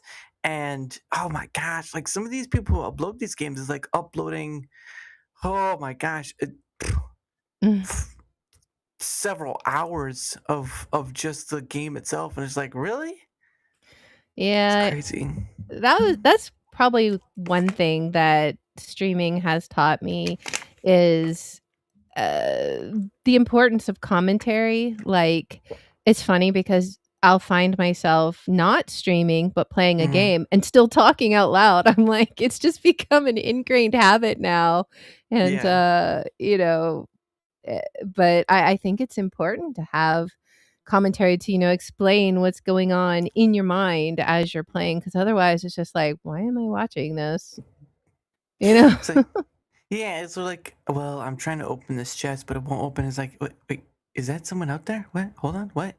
Okay, Right. I'm just opening my chest, and it's like, who the fudge is outside my door? Get out! Get away! Exactly, because it makes things more interesting. Like, Yeah. you hear the inner monologue, as it were. We've come now to the African jungle where Liyarra is trying to get out there and hunt with her companion, the Hulk. It's not looking too good. The lions are chasing after. The giraffes are coming right behind her. She's going to be cornered by a bunch of animals. The night is still too long. But yeah, it's very interesting like that. And again, like I remember when like PewDiePie was was beginning his thing, and he did like a lot of yelling and screaming and all that stuff too. It was just it was certainly a time and a half at that period of watching content creators and stuff, and it's it certainly feels like it's changed in that regard in content creation. Like what I want to say, not the destination, but more like what the focus is in regards to like why people create and stuff, right? Because it seems like amongst all the platforms, like almost everyone wants to be a content creator to either be seen or get some form of monetary value out of it. Mhm. And in that regard, I wonder what the next few years will be, right? Because technology is going to keep growing and all that stuff, and the worry about AI and making Yeah. AI videos and whatnot. It's just going to be interesting. So, but I do think, like with what you do and others do, like if you keep just being yourself in it, I think that will be a longer form of currency rather than like the one and done dream team, if that makes sense. Just Right. like it just gets crazy after a while. But in that regard of making your content and doing it as long as you have and all this stuff, I mean, it's just incredible, that you're still here doing it, right? Yeah. Yeah. I've there was a point before I swapped to being a VTuber that I had actually considered like giving it up, like, because like I said, there was like life changes going on, and it was just Yeah. a stressful time. And I was like, Mhm. I was also streaming a lot more, and I Mhm. wasn't having as much fun with it. Um, Mhm. and I was trying to wrap my brain around how there was aspects of it I liked, like, Yeah.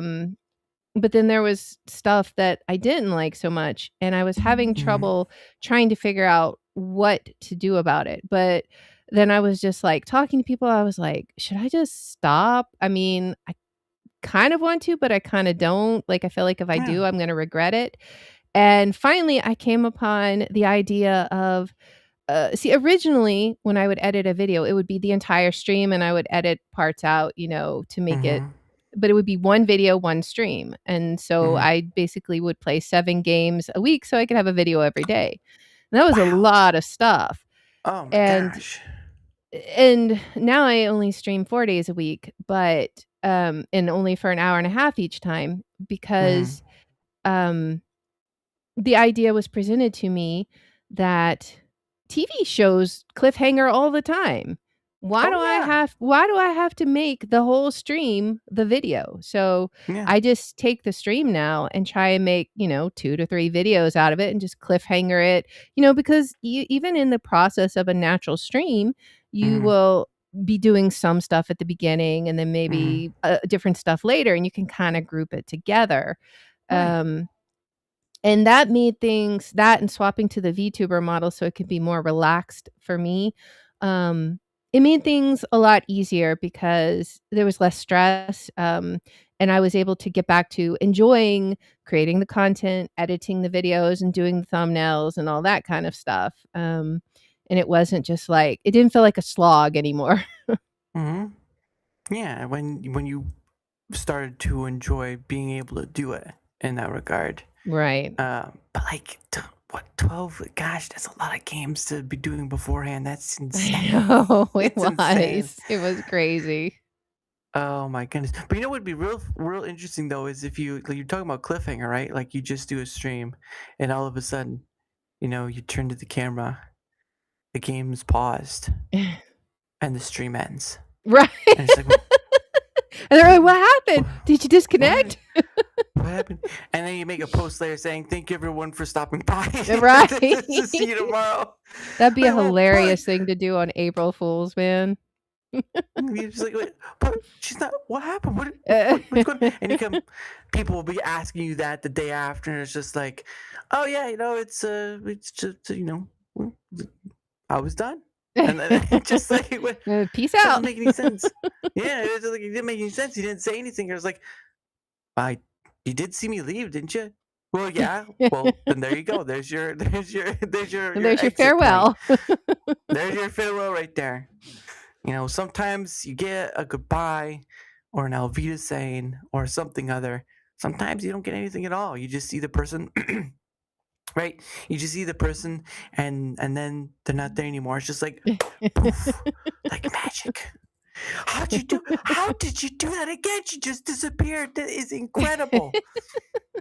And you're like right behind them. It's like, oh Lord, oh my gosh.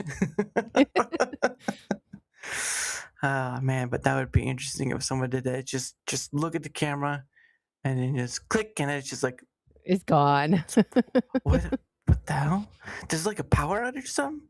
Oh my goodness.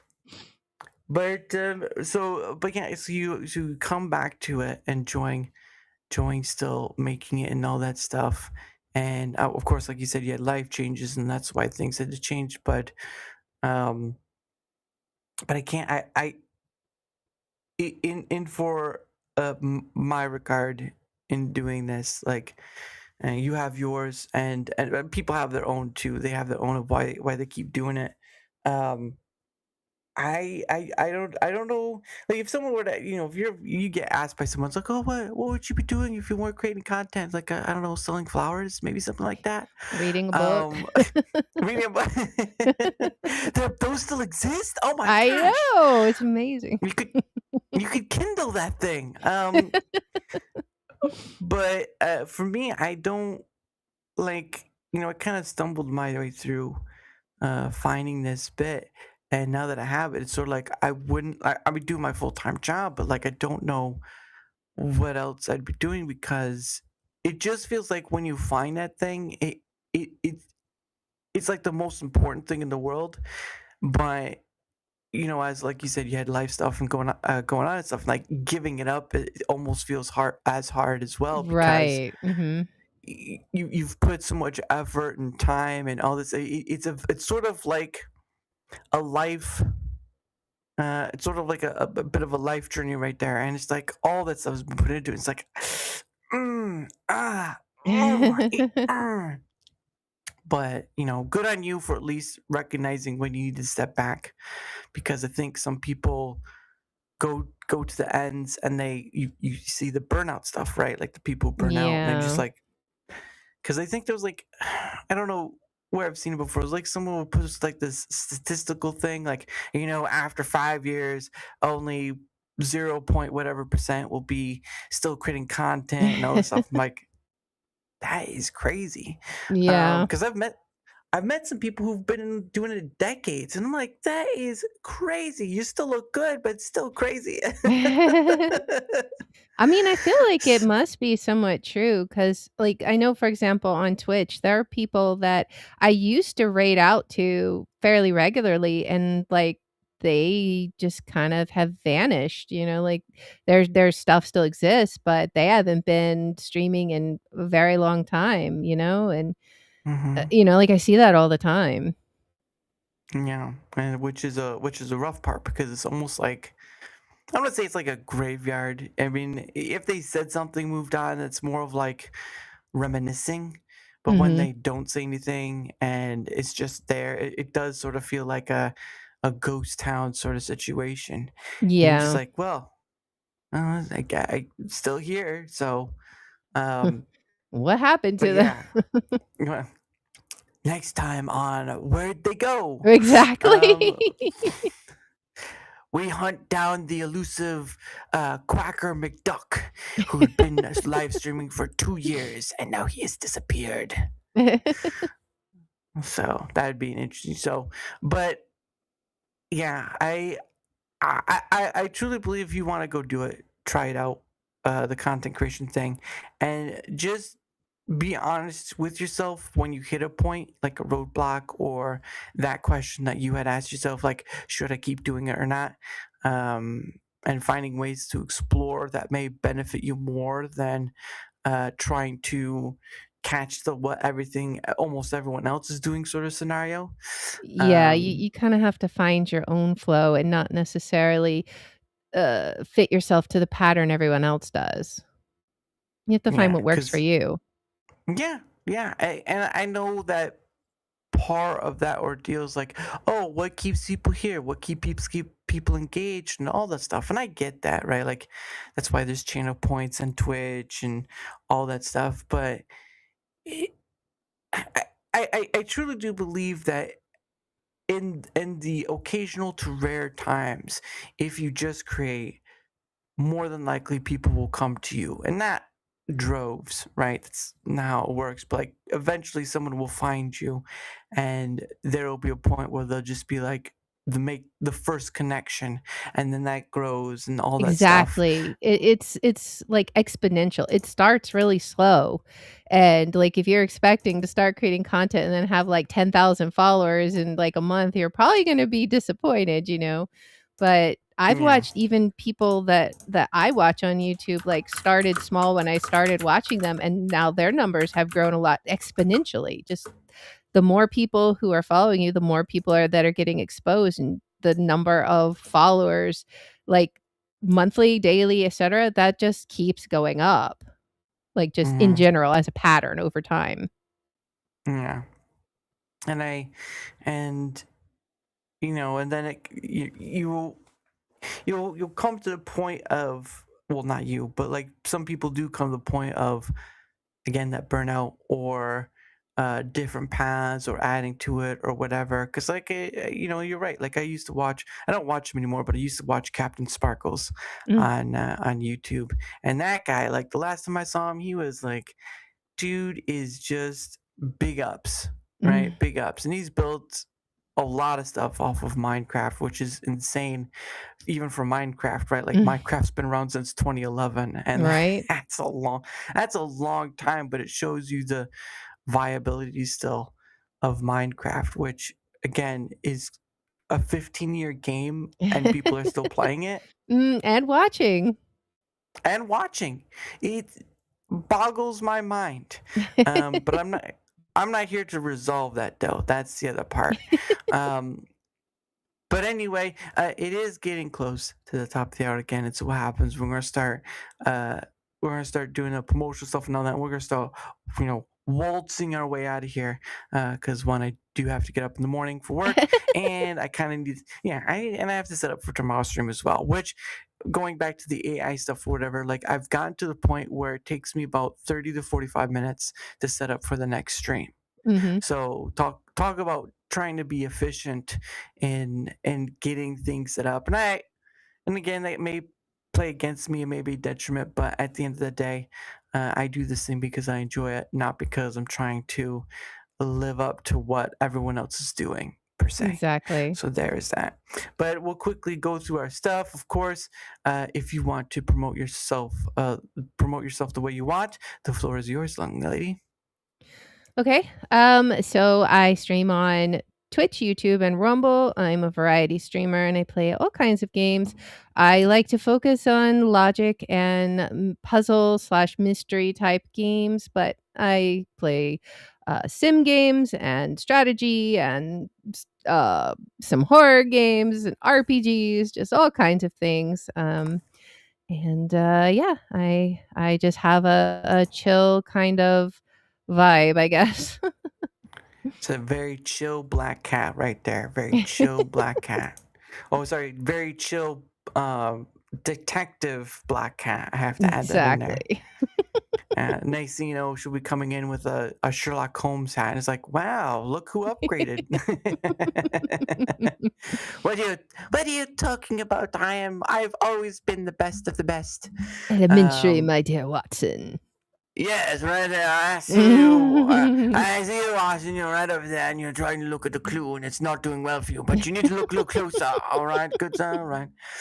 But again, her links will be both on the Rumble side and YouTube side. I do place them to the other places, but they're very ephemeral, meaning they disappear after a while. So if you want to see her stuff or know where else she's at, going either to YouTube or Rumble, you'll find the links because they're more permanent. So thank you so much for that. Of course, for my things, whether you're on the Rumble side, YouTube side, or any other place I stream to, if you wouldn't mind leaving a like, sharing the content, leaving a comment or follow, anything that helps with the engagement factor is much appreciated, because not only is it being seen more, like all content creators want to be, it also, almost all content creators want to be, it also helps in having other people on, like Liyarra, like Cammy, who I've had on, like Tomby, like so many people. Again, over 365 various guests have been on DaraChat, and the floor keeps rising.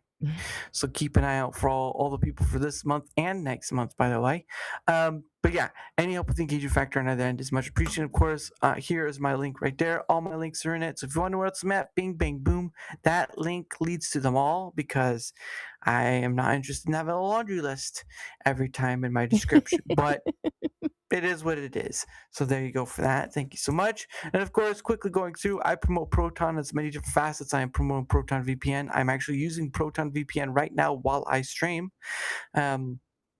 Because, encryption and all that stuff. So if you want to get more info about Proton VPN or other bits of Proton, well, you can go to that link right there, and it'll talk more about the Proton VPN part. And of course, there's some other stuff where you can go and look at the other parts of Proton. Because again, I promote it because I believe in what they do, and they are about privacy as a human right, rather than just selling information, all that stuff. So link right there. Give it a look. Free account, paid account, doesn't matter to me, as long as this tool is in your hands and that you have the ability to use it. That's all that matters to me at the end of the day. So thank you so much for that. And of course, Biltong USA. I've actually had the owner on. Great dude. Great product, because my wallet does not agree when I want to get some more. So I can't. But always enjoyable to be able to help support them and whatever. So want to know more? Biltong USA, go to that link right there. And if you'd like to buy something from the online store, you can use code DARA to save yourself some 10%. So thank you much for that. And of course, tomorrow at 7 p.m. I believe it's tomorrow at 7 p.m. Eastern is the 100. Gosh dang it! Drop my calendar. Tomorrow at 7 p.m. is the 108th Pay It Forward stream, along with my guest Nerd Cognito, who is joining me with me as well. So come by. What that is I go around on the Rumble side, those who are live, I show a little love, get some donations, and all that stuff. Just because it helps people get seen, like Liyarra here. Liyarra is a recipient many a times of my Pay It Forward stream and so many others, and glad to do so because I think the last time I came, you guys were playing. You were playing Forest with your friends, Probably. and you're like in a cave, and I was like, wow, they're playing the. I think no, it was Sons of Forest. That's right. It was the second game you were playing. But yeah, so come by tomorrow. We'll see who will stop by then, and their incognito will join me for it too. So that'll be nice to have a guest to be along for the ride. So come by 7 p.m. Eastern, and of course, the last thing I do with my guests is this thing I call questions from a hat. What I have from Rumble, put questions inside, and so what happens is that you, my guests, get 2 freebie questions. Now, people in chat can give a Rumble rant to get more. I'm not monetizing YouTube, so don't ask. But if you want more than 2 questions, you have to give a Rumble rant. Doesn't matter the amount. I have stated in the past, though, if someone were to give a straight 500, my guest would get all the questions asked from the hat. And that's 40 plus questions. So Wow. if you want it to That's happen, you got to crazy. make it worth it. Oh, yeah. If you want it to happen, you got to make it worth it. So there you go. But are you ready, young lady? Let's get to question number 1. All right. My eyes are closed. I can only feel. All I feel is paper. And no paper cut, thank goodness. All right. Question number 1 right here. Let's see what it says. Question is, what's a childhood memory that still makes you smile? Let's see. Let me think. Okay. So I have a younger brother, and Oh, nice. when we were younger, we used to play. Well, I would play this game where I was basically pretending to be a caterpillar, and I would wrap up in this big comforter, and Aw. then he would be like, I don't know why I thought caterpillars had babies like this. We don't talk about this, and I don't explain it. But he was down in the bottom part, and he was the baby caterpillar. So it was just like spending time with the siblings. It's a little silly thing, but And then he's like, "It's my turn." It's like, "No, you just stay over there." No, but that's pretty funny though. Oh my goodness. And of course, question number 2, unless someone gives a rumble, this will be the last one. If aliens landed and demanded one person to represent Earth, who would you nominate? Well, that's a difficult one.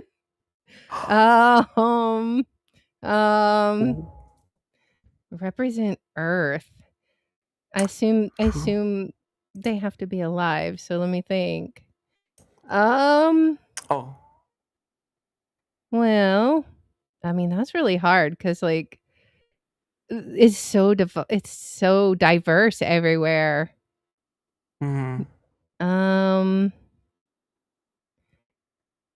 I don't know. I'm just gonna cop out a little and say I would choose my pastor because he's a good guy. There you go. That's still somebody. I mean, come on. That was a pretty good answer. And he's like, Pastor, there's some aliens here that like to talk. He's like, what? Right? Aliens? What? Oh, goodness. But no, that was a pretty good answer. But anyway, of course, ladies and gentlemen, that is the end of the show.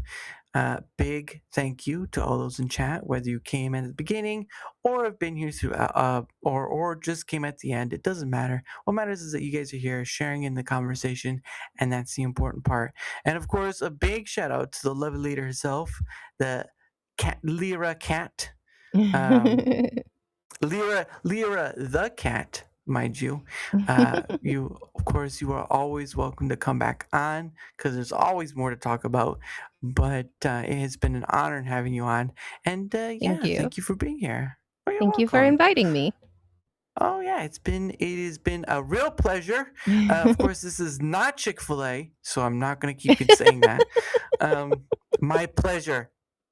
that was the weirdest thing because I'm always used to the thank you, you're welcome sort of thing, and they say my pleasure. Like, Right. you sure about that? You don't have a happy look on your face. I don't know if it's your pleasure or not. It's a weird one to say. Right. Crazy. But anyway, but yes, thank you to all for being here. It is a pleasure to be able to just have a sit down conversation about whatever, and that's the whole point of DaraChat. Basically, doesn't matter who they are, creator or not. So thank you again, and of course, like I said, tomorrow 7 p.m. Eastern, 108th Pay It Forward stream with my guest Nerd Incognito coming on and joining me for this ride of showing some support for the Rumble community and seeing who's live because Rumble doesn't have a good form of discovery. So, but I also put like. And you've like I said, you've been part as well, but like at the very end, the people I stopped by, I put their links, the channel names and links to at the end. That way kind of helps at least having a direct line, because some people don't, you can't find them in search. So there's that. And oh, hey Conquest, nice to see you. Coming in at the end, but that's okay. But how I end this, so you saw the music video intro I used, and that was called Cabin Fever by Pogo. And if you want to know who Pogo is, well, there's a link down in the description where you can see all the music videos. Not all of them, but some of them I use. So there's that. But the one I play us out on is a music video. It's from a song that I use Suno with, but the words are my own. It's from a poem I had a long time ago, or I made a long time ago. So this one is called A Moment to a Lifetime. So again, guys, thank you all for being here. I appreciate you all, and have a great rest of your night. And yeah, but if you're not in an area where the haziness from the smoke is coming from, be grateful, because I can smell burning wood all day. It's not fun. So, oh my goodness. But anyway, guys, have a great rest of your night, and I will see you tomorrow, 7 p.m. Eastern. Bye, guys. Bye.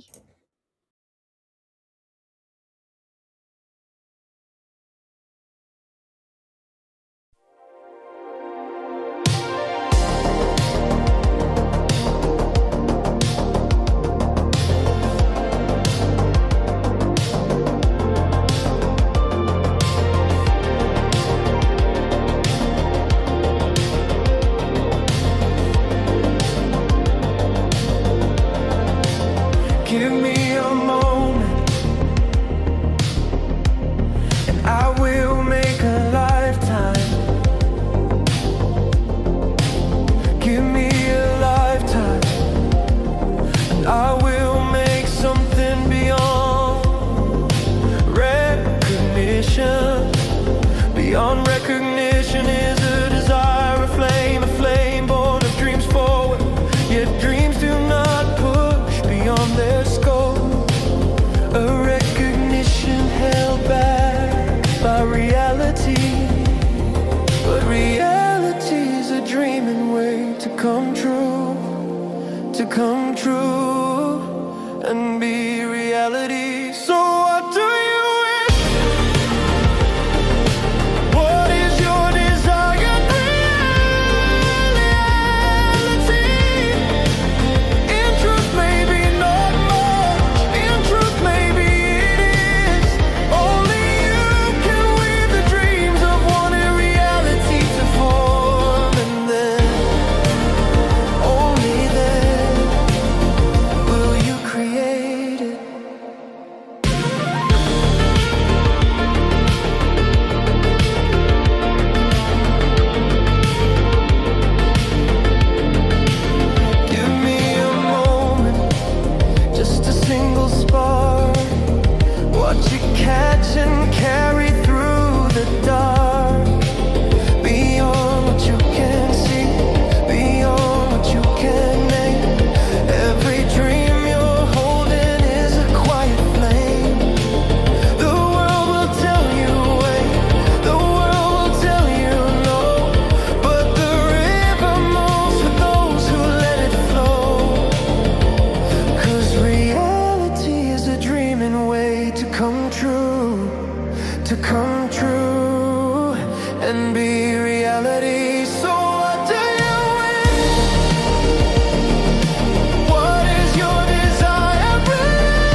A lifetime to